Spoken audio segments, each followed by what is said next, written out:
Before we look at the product rule in logarithms, the product rule says that log AB is equal to log A plus log B. We need to brush up our understanding or our knowledge on exponents multiplications. So when you multiply exponents with the same base, what do you do? So when you see something like this here, so this is basically 2 to the power of 5. The interesting thing here, you need to keep in mind that when you multiply something, because of the commutative property of multiplications, which means the order doesn't matter, it means that the values are being carried over at every operation.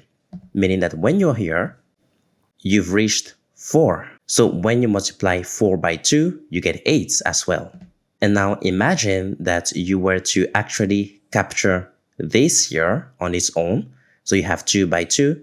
This here is supposed to be normally 4. So let me show you something right here. I'm just going to grab my eraser one moment. So if this here, we already know that this represents 8. I'm writing it here below. 8 times 4 is supposed to give me 32. This is still 2 to the power of 5 is the same thing. When you multiply these together, I'm supposed to get normally 32. So this is correct. It means that it doesn't matter how we group the bases together, 2 by 2 by 2.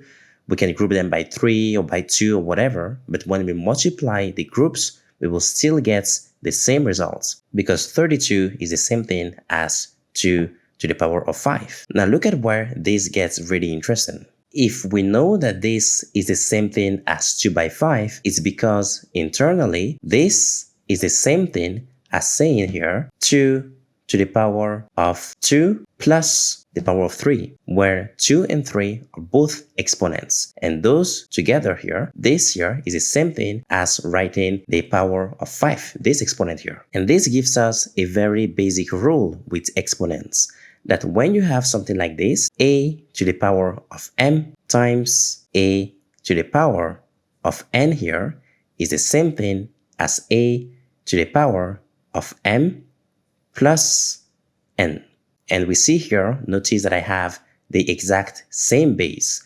This is the base here for the exponent. It's a is the same thing. Just like in my operations here, 2 and 2 are the same base. And then here we have different exponents. So this here would be m. This here would be n. Again here, this is m. And this here is n.